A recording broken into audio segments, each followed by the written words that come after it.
ሰላም ጤና ይስጥልኝ። የጽዮን እናት የጸሎት አገልግሎት ተካፋዮች አባትና እናቶች የጌታ ጸጋ ይብዛላችሁ እያልኩ በዚህ የጌታችንን የመጨረሻዎቹን ቀናት ስቃይና ለእኛ እየተከፈለልንን ዋጋ እንዳንዘነጋ ወደሚያሳስበን ወደዚህ ወደ ፋሲካው በግ ልባችንን እንድንመልስ ወደሚስበው ፕሮግራም አደረሳችሁ እያልኩ የዛሬውን አጭር መልእክት መስቀሉና ምህረቱ በሚል ርዕስ ይዤላችሁ የመጣሁት እህታችሁ ስራዬ ደሴ ነኝ ከካሊፎርኒያ። የምህረቱ ማዕከል የሆነውን ትክክለኛውን የሰው ልጆችን ዕዳ የከፈለበትን መስቀል ማዕከል ያደረገውን ትምህርት በመዝሙር 85:10 ላይ በማንበብ ከዛ በጸሎት አገልግሎታችንን እንጀምራለን። ቃሉ እንዲህ ይላል፣ ምህረትና እውነት ተገናኙ፣ ጽድቅና ሰላም ተሳሳሙ ይላል። እንጸልይ። እግዚአብሔር የዘላለም አምላክ የሰማይና የምድር ፈጣሪ ላደረክልን መልካም ነገር እጅግ እናመሰግንሃለን።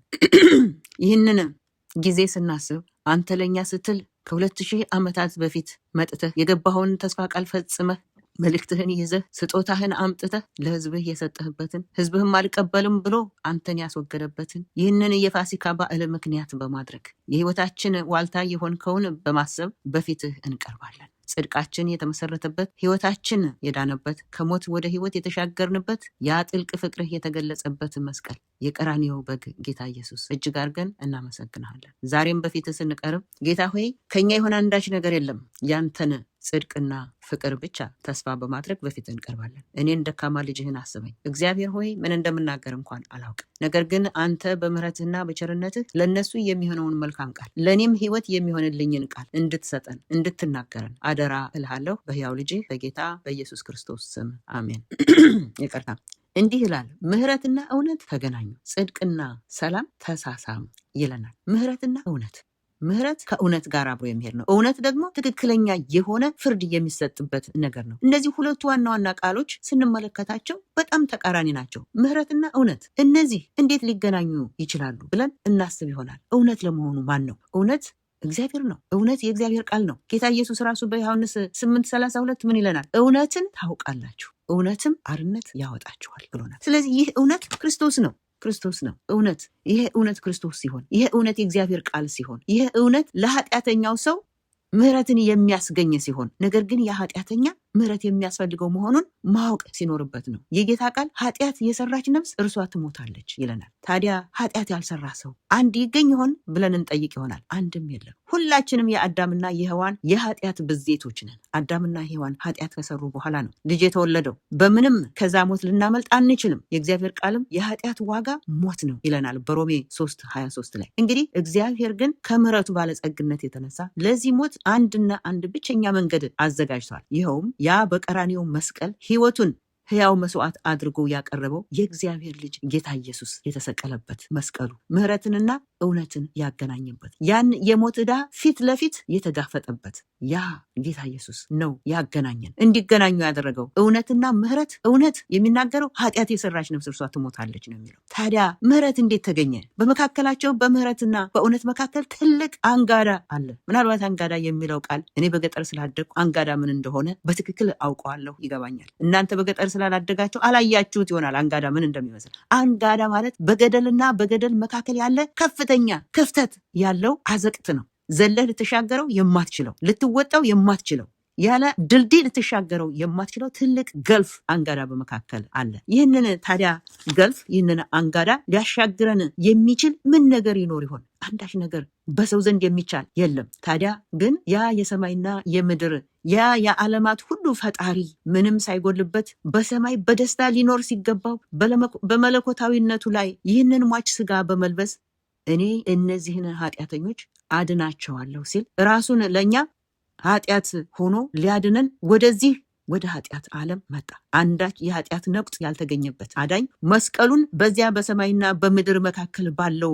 መገናኛ በሌለው አዘቅት አንጋዳ መካከል በማቆም በተቀራኒው ያሉትንም ምህረትንና እውነትን ሁለቱን አገናኘ፣ አስታረቀም። ለዘላለምም ጥያቄ ሊያስነሳ በማይችል መንገድ አቀራረበን፣ አስማማን። መስቀሉ በዘላለም ሞትና በዘላለም ምህረት መካከል በመቆም ምህረትንና እውነትን እንዲገናኙ ያደረገ ነው። ጽድቅና ሰላምም ተስማሙ ይለናል የእግዚአብሔር ቃል በመዝሙር ባነበብነው ጥቅስ ላይ። ታዲያ በአዘቅቱ ላይ ቆሞ ሁለቱን ተቃራኒ ጎሳዎች ያስታረቀውን ይህን ጌታ ጳውሎስ ሲገልጸው ማንም በዚህ በመስቀል ላይ በተንጠለጠለው አስታራቂ ጌታ የሚያምን ሁሉ ከሚከሰው የኃጢአት ዋጋ ከሆነው የሞት አንጋዳ ወይም አዘቅት ወደ ሕይወት ወይም ወደ ምሕረት ተሻገረ ይለናል። ስለዚህ ማንም በክርስቶስ ቢሆን አዲስ ፍጥረት ነው ይለናል ጳውሎስ። በክርስቶስ ቢሆን አዲስ ፍጥረት ነው። በሁለተኛ ቆሮንቶስ 5:17-19 ባለው ላይ በትክክል ልታገኙ ትችላላችሁ። እንደገና በቁጥር 21 ላይ ደግሞ እግዚአብሔር እኛ በእርሱ ሆነን የእግዚአብሔር ጽድቅ እንሆን ዘንድ ኃጢአት ያላወቀውን እርሱን ስለኛ ኃጢአት አደረገው። በዚያ የሞት አንጋዳ እርሱ በመስቀል ላይ ለኛ የመዳን ድልድያችን ወይም መሰላላችን ሆነልን። ይህንን መሰላል ስናስብ ያዕቆብ ትዝ ሊለን ይችል ይሆናል። አዎ ያዕቆብ ወንድሙን ከአንዴም ሁለቴ አታሎ ብኩርናውንና በረከቱን ወስዶ አባቱንም በማታለል ይህንን እጅግ ክፉ የሆነ ነገር በማድረጉ ምክንያት ወንድምህ ሊገልህ ይፈልግሃል በተባለ ጊዜ ከሚወዳቸው ወላጆቹ ተለይቶ ከቤት ወጥቶ የማያውቀው ያ የቤት ልጅ ከአምላኩም ከአባቱም አምላክ ሁልጊዜ ታሪኩን ከሚነግረው ከእግዚአብሔር ተለይቶ ብቻውን በሐዘን ተውጦ በጫካ ውስጥ በመንገድ በጉዞ እያለ ፀሐይ ጠለቀችበት። በዛም በጨለማ በዛ በጫካ ውስጥ ድንጋይ ተንተርሶ ተኛ። በተኛበትም እግዚአብሔር ከሱ የራቀ መስሎት ከእንግዲህ እግዚአብሔርም ወደ እኔ አይቀርብም ብሎ ባሰበበት ልቡ በሐዘን በተሞላበት በዛ በጨለማ በተኛበት በምሕረቱ ባለጸጋ የሆነው ጌታ እንደገና መሰላሉን በእርሱና በዚህ በአታላዩ በያዕቆብ መካከል ተከለው። ምሕረት ለዚያ አታላይ ሆነለት፣ ተደረገለት። መሰላሉ ኃጢአተኛውንና አዳኙን አገናኘው። ያ ሐዘኑ ወደ ደስታ ተለወጠ። በእውነት እግዚአብሔር በዚህ ስፍራ አለ፣ እኔ ግን ይህን አላወቅሁም ነበር ሲል በዘፍጥረት 28:16 ላይ ያዕቆብ ተናገረ። እኔ ግን በዚህ ቦታ እንዳለ አላወቅሁም ነበር። ለምን? ትቶኛል ብሎ ነው ያሰበው። ኃጢአቱን ነበር ያሰበው። አእምሮ በወቀሳ በህሊና ወቀሳ ተሞልቶ ነበር። እናቱን የሚወዳትን ትቶ አባቱን የሚመክረውን የሚያስተምረውን የአብርሃምን ታሪክ የሚያሳስበውን ያንን በረከት ሁልጊዜ የሚነግረውን አባቱን ትቶ ተለይቶ እግዚአብሔር የሚለው በረከት የጓጓለት እርሱም በኃጢአቱ ምክንያት ከሱ የራቀ መስሎ በታየው ጊዜ ጌታ ግን ወደሱ ቀረበ።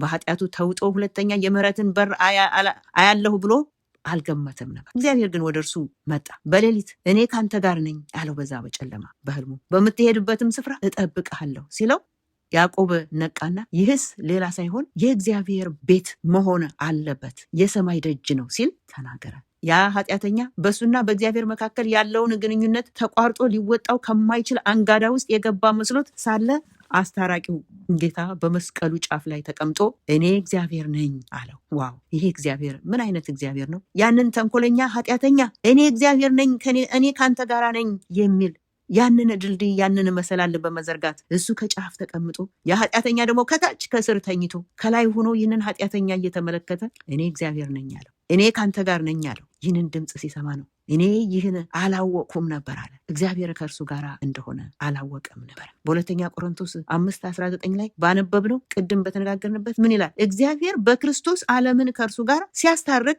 በደላቸውን አይቆጥርባቸውም ነበር ይላል። ስለኛም ሲናገር ያዕቆብን በደል እንዳልቆጠረበት በዛ በመሰላል ጫፍ ላይ ሆኖ መሰላሉን ዘርግቶ ከታች በትቢያ ላይ ድንጋይ ተንተርሶ የተኛውን ያንን ተጓዥ መሰላሉን በመዘርጋት በዛ መሰላል ላይ መላእክት ሲወጡ ሲወርዱ ያ መሰላል ክርስቶስ ራሱ ነው። በእግዚአብሔርና በኃጢአተኛው መካከል ባለው ገልፍ ባለው አዘቅት ባለው አንጋዳ ላይ የቆመው ያ መሰላል ጌታ ኢየሱስ ራሱ ነው። ያ መሰላል ለያዕቆብ የሰማይ ደጅ ነው አለ። ወደ ሰማይ የሚያስገባው ወደ ሰማይ የሚያደርሰው በእርሱና በእግዚአብሔር መካከል ያለውን የተቋረጠ ግንኙነትን የሚደለድለው መሰላል እንደሆነ እንዳየው ለኛም ይህንኑ ነው የተናገረው። ክርስቶስ እግዚአብሔር በክርስቶስ ዓለምን ከእርሱ ጋር ሊያስታርቅ ሲያስታርቅ በደላቸውን አይቆጥርባቸውም ነበር። በደል የለባቸውም እኮ አላለም። በደላቸውን አይቆጥርባቸውም። ለምንድን ነው በደላችን የማይቆጠርበት ምክንያት? መሰላሉ በመካከል ላይ አለ።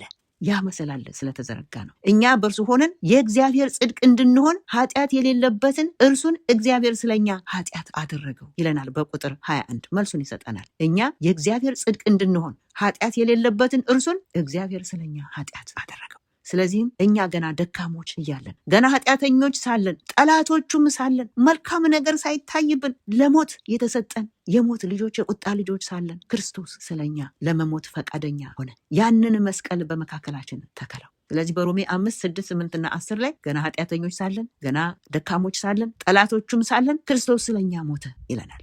በሮሜ 8 1-4 ደግሞ እንግዲህ ይለናል በክርስቶስ ኢየሱስ ያሉት አሁን ኩነኔ የለባቸውም። በክርስቶስ ያለው የህይወት መንፈስ ህግ ከኃጢአትና ከሞት ህግ አርነት አውጥቶናል። ከኃጢአት የተነሳ ለእውነት ወይም ለህግ መገዛት ያልተቻለውን ሰው እግዚአብሔር የገዛ ልጁን በኃጢአተኛ ስጋ ምሳሌ በመላክ ኃጢአትን በስጋው ኮነነ ይለናል። እኛም በእርሱ ቁስል ተፈወስን። በመካከላችን ያለው የኃጢአት አንጋዳ ወይም አዘቅት በክርስቶስ በመሰላሉ በድልድዩ መሻገር ሆነልን። ስለዚህ ድልድይ ምን እንላለን? እግዚአብሔር ይመስገን ከማለት በቀር ሌላ ምን እንላለን? ምህረትን ከእውነት ጋር ያገናኘውን ኃጢአተኛውንም ከሞት ወደ ህይወት ያሻገረውን ያንን ድልድይ ያንን መሰላል እግዚአብሔር ስላደረገልን ስለዘረጋልን መሻገር እንዲሆንልን መስመር ስላበጀልን እግዚአብሔር በእውነት የተመሰገነ ይሁን። ታዲያ አይሁዶች ምን አሉት? ያንን መሰላል ያንን በመካከላችን የመጣውን ጌታ ምን አሉት? በዚህ በመከራው ጊዜ አሁን በምናስበው በመስቀሉ ሰሞን እስቲ ምን እንዳሉት እንመልከት። እውነትም መንገድም ህይወትም የሆነውን አዳኝ ምን አሉት? ስቀለው፣ አስወግደው፣ እንዲያውም ደግሞ በእኛና በልጆቻችን ይሁን በማለት አሳልፈው ሰጡት። ዛሬም ያ የህማም ሰው ያ በመስቀል ላይ ያንጠለጠሉት ጌታ በሰማይ በመቅደሱ ውስጥ እንደ ልማዱ የማማለድ ስራውን እያከናወነ የህይወት ደጅ ሳይዘጋ በፊት ኑ እያለ ጥሪውን ያስተጋባል። ይህን ያስታረቀንን ጌታ ጥሪ ችላ ብንል ከነዛ ስቀለው አስወግደው ካሉት በምን እንለያለን? የመዳን ቀን ዛሬ ነው ይለናል የዕብራውያን ጸሐፊ። መሰላሉ መገናኛው ሳይታጠፍ ያን አስታራቂ በምሕረቱ ብቻ የሚጠራንን ጥሪ እንስማ፣ ወደሱም እንቅረብ፣ እንምጣ። መስቀሉ የዘላለም ሳይንስና መዝሙር ማዕከል በመሆን መለኮታዊ ፍርድንና ምሕረትን ያዋሃደ የእግዚአብሔር የፍቅር ማሳያ ነው። መስቀሉ ሳይንሳችን ነው። ብዙዎቻችን ሳይንስ የማንወድ ሰዎች እንኖር ይሆናል። እግዚአብሔር ግን ይህ ለዘላለም የምናጠናው ሳይንሳችን ነው ይለናል። መስቀሉ መዝሙራችንም ነው። በራእይ ስናጠና 24ቱ ሽማግሌዎች በእግሩ ስር ተደፍተው ክብር ምስጋና ለዚህ ቅዱስ አምላክ ይገባሃል እያሉ ይሰግዱለታል ይላል። እኛም ከነሱ ጋር ተባብረን ክብርና ምስጋናን የምንሰጥበት ጊዜ ሩቅ አይሆንም። ነገር ግን ለዛ ፍቅር ለዛ ቀን የተዘጋጀን መሆን ይገባናል። ጌታ ኢየሱስ የሰብአዊ ፍጡር ምትክ በመሆን የኃጢአትን ዕዳ ተሸክሞ ኃጢአተኞችንና እግዚአብሔርን በማስታረቅ ደህንነታችንን አረጋገጠልን። መስቀሉ የውርደትና የሞት ተምሳሌት መሆኑ ቀርቶ የፍቅሩ መገለጫ የክብሩ ተሳታፊ እንድንሆን አደረገን። እንግዲህ መስቀሉ ምሕረትና ፍርድ የተገናኙበት የኃጢአት ዋጋ የተከፈለበት እግዚአብሔር አንደኛ ጻድቅ መሆኑንና ኃጢአተኞችንም ያጸደቀበት ትክክለኛ ፍርድ የተፈረደበት ቦታ መሆኑን እንመልከት። ሁለተኛ የፍቅር መስዋዕት በመሆን ጌታ ኢየሱስ ክብሩን ትቶ ውርደትንና አሳፋሪ የመስቀል ሞትን በሞተበት በመሞት የኃጢአት ይቅርታን ብቻ ሳይሆን የራሱን ባህሪ እንድንላበስና በተለወጠ ህይወት በመመላለስ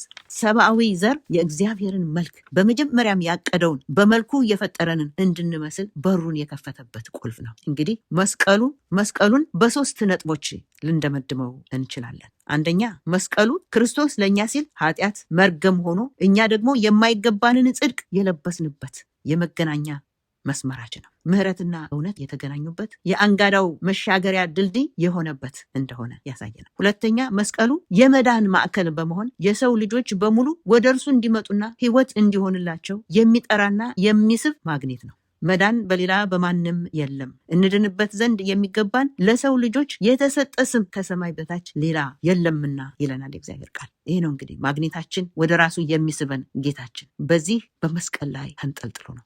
ሶስተኛ የመስቀሉ ምሕረት ለሁሉም የተዘረጋ እንደሆነ ጳውሎስ በሮሜ 5 ላይ በደንብ አድርጎ ይተርክልናል።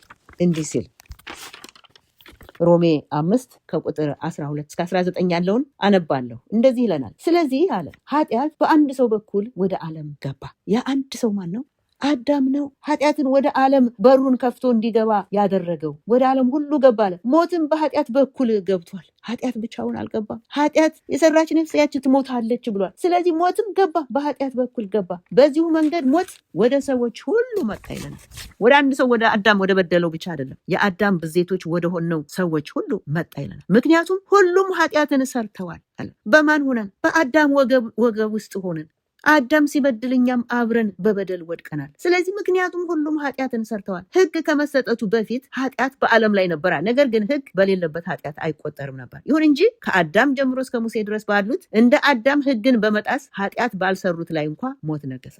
ኃጢአት ያልሰሩት እነማን ናቸው? ኃጢአት ያልሰራ የለም። ነገር ግን ተወልጄ አድንሃለሁ ብሎ ለአዳም የገባውን ቃል ኪዳን በዘፍጥረት 3:15 ላይ ያለውን ያንን ተስፋ በማድረግ ያለፉት የእምነት ሰዎች ናቸው። በእነሱም ላይ እንኳን ሞት ነግሷል። ነገር ግን ክርስቶስ አዳናቸው። ያንን ተስፋ አመኑ። በማመናቸው ብቻ ከሞት ወደ ሕይወት እንዲሻገሩ ሆነ። አዳም ይመጣ ላለው አምሳሉ ነበር ይላል። ይመጣ ዘንድ ላለው አምሳሉ ነበረ። ለማን ነው ይመጣ ያለው የተባለለት? ማን ነው ሊመጣ ያለው የተባለለት? ጌታችን ኢየሱስ ክርስቶስ ነው። እንደዚህ ይለናል ቁጥር 15 ነገር ግን ስጦታው፣ ይሄ ስጦታ ጌታችን ኢየሱስ ክርስቶስ እንደ በደሉ መጠን አይደለም ይለናል። እንደ አዳም አይደለም። በአንድ ሰው መተላለፍ ብዙዎቹ ከሞቱ የእግዚአብሔር ጸጋና በአንዱም ሰው ይኸውም በኢየሱስ ክርስቶስ ጸጋ የመጣው ስጦታ ለብዙዎች እንዴት አብልጦ ይትረፈረፍ። ደግሞም የእግዚአብሔር ስጦታ እንደ አንዱ ሰው የኃጢአት ውጤት አይደለም ማለት ከአዳም የተሻለና የበለጠ ነው። ይሄ ራሱን በዛ ገልፍ ላይ፣ በዛ አዘቅት፣ በዛ አንጋዳ ላይ መስቀሉን የተከለው ሞትንና ሕይወትን ያገናኘው የሞትን አንጋዳ በመስቀሉ ላይ ጠርቆ ወደ ሕይወት ያሸጋገረን ይሄ አንዱ ሰው ኢየሱስ ክርስቶስ የተባለው በአንድ ሰው መተላለፍ ብዙዎች ከሞቱ አለ የእግዚአብሔር ጸጋ እና በአንዱ ሰው ይኸውም በኢየሱስ ክርስቶስ ጸጋ የመጣው ስጦታ ለብዙዎች እንዴት አብልጦ ይትረፈረፍ ነው ያለ። ደግሞም የእግዚአብሔር ስጦታ እንደ አንዱ ሰው የኃጢአት ውጤት አይደለም ማለት ነው። ምክንያቱም ፍርዱ የአንድን ሰው ኃጢአት ተከትሎ ኩነኔን አመጣ በሰው ሁሉ ላይ። ስጦታው ግን አያሌ መተላለፍን ተከትሎ ጽድቅን አመጣ። ብዙውን ኃጢአታችንን ሸፍኖ በመስቀል ላይ ጠርቆ ከሞት ወደ ሕይወት በማሻገር ወደ ጽድቅ በመውሰድ ጽድቅን አመጣልን። በአንድ ሰው መተላለፍ ምክንያት ሞት በዚህ ሰው በኩል የነገሰ ከሆነ፣ በአዳም ምክንያት ሞት የነገሰ ከሆነ የእግዚአብሔርን የተትረፈረፈ ጸጋና የጽድቅ ስጦታ የተቀበሉት በአንዱ ሰው በኢየሱስ ክርስቶስ በኩል እንዴት አብልጠው በሕይወት አይነግሱ አለ።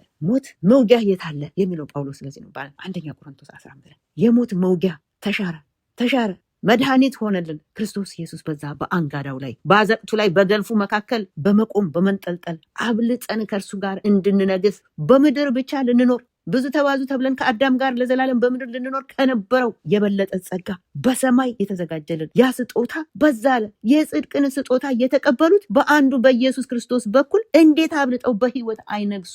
ከሱ ጋር በሰማይ እየመጣ በኩለ ቀን የሚጎበኘን አይዟችሁ እያለን የሚሄድ ሳይሆን ከዛ የበለጠ ጸጋ አዘጋጅቶ ጠበቀን። ያ የተከፈተው አንጋዳ፣ የተከፈተው አዘቅት፣ የተከፈተው ገልፍ ሳይውጠን በዛ በገልፉ ላይ መስቀሉን በመትከል እሱ ራሱ በዛ ላይ በመንጠልጠል እኛ ከሞት ወደ ሕይወት ተሻገር፣ ሞትን አመለጥን። በክርስቶስ ኢየሱስ የምናምን እኛ ከሞት ወደ ሕይወት ተሻገር። ከእንግዲህ በአንድ ሰው መተላለፍ የተነሳ ኩነኔ በሁሉ ሰው ላይ እንደመጣ ይለናል። እንዲሁም በአንዱ የጽድቅ ስራ ለሰው ሁሉ ሕይወትን የሚሰጥ ጽድቅ ተገኘ ወይም ተገለጠ። ያ ጽድቅ ለኛ ተገለጠ። በአንዱ ሰው አለመታዘዝ ብዙዎች ኃጢአተኞች እንደሆኑ በአንዱ ሰው መታዘዝ ደግሞ ብዙዎች ጻድቃን ይሆናል ይላል። እንግዲህ 21ኛው ቁጥር ደግሞ ይህም የሚሆነው ኃጢአት በሞት እንደነገሰ ሁሉ በኢየሱስ ክርስቶስ በኩል ደግሞ የዘላለም ሕይወት ይገኝ ዘንድ ጸጋ በጽድቅ እንዲነግስ ተደረገ። ጸጋ በጽድቅ እንዲነግስ ተደረገ።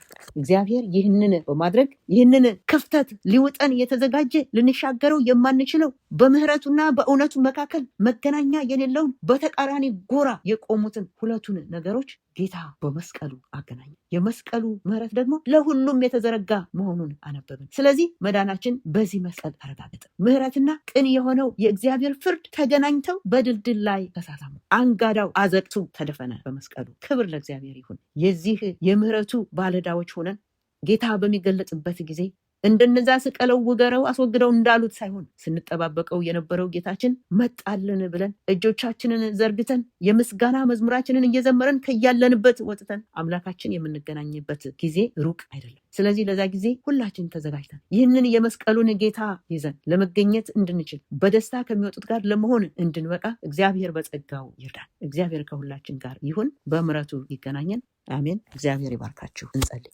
የዘላለም አምላክ የሰማይና የምድር ፈጣሪ ሁሉን በሁሉ የሆንክ ምንም የማይሳነህ ስለዚህ ስለተዘረጋው መስቀል፣ ስለተዘረጋው ድልድይ፣ ስለተዘረጋው መሰላል እጅግ አድርገን እናመሰግናለን። ምህረትህንና የማይታጠፈውን ቃልህን፣ እውነትህን ኃጢአት የሰራች ነፍስ እሷ ትሞታለች ያልካትን ከሞት ወደ ሕይወት እንድትሻገር ያደረክበትን ይህንን ታላቅ መስቀል ችላ እንዳንል በሕይወታችን ከፍ አድርገን ባንዲራውን እያውለበለብን በምትገለጽበት ጊዜ ሳናፍር ለመቆም የሚያስችለንን ያንተን ጸጋ እንድታላብሰን ሕይወታችንን አንተ እንድትመራ ኃጢአት በደላችንን ሁሉ በዚህ መስቀል አስወግደ አንተ የምትመኘውንና የምትፈልገውን ያንተን መልክ ይዘን እንድንገኝ በሙላት አንተን መግለጽ የምንችልበትን ያንተን ክብር እንድንላበስ በጸጋ አግዘን እርዳን። በሕያው ልጅ በጌታችን በኢየሱስ ክርስቶስ ስም አሜን።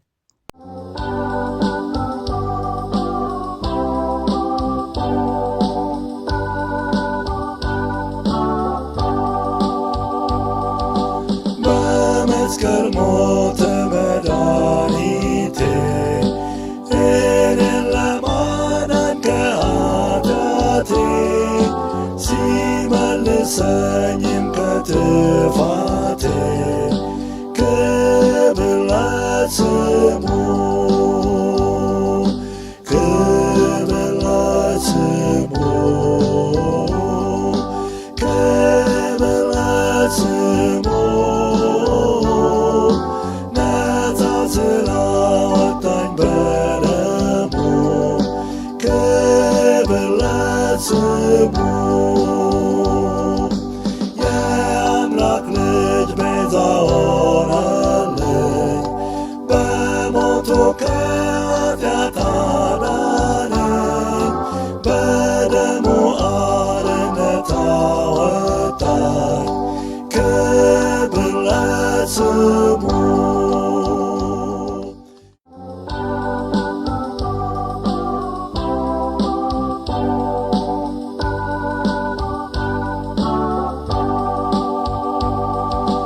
በመስቀል ሞተ መድኃኒቴ እኔን ለማዳን ከኃጢአቴ ሲመልሰኝም ከጥፋቴ ክብር ለስሙ ክብር ለስሙ ክብር ለስሙ ነፃ ስላወጣኝ በደሙ ክብር ለስሙ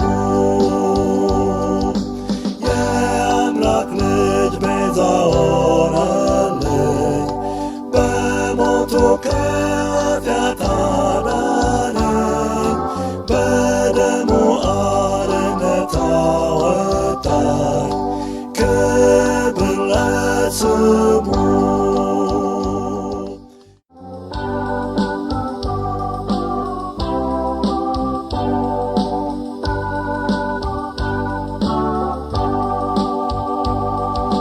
በመስቀል ሞተ መድኃኒቴ እኔን ለማዳን ከኃጢአቴ ሲመልሰኝም ከጥፋቴ ክብር ለስሙ ክብር ለስሙ ክብር ለስሙ ነፃ ስላወጣኝ በደሙ ክብር ለስሙ የአምላክ ልጅ ቤዛ ሆነልኝ በሞቱ ከኃጢአት አዳነኝ በደሙ አርነት አወጣኝ ክብር ለስሙ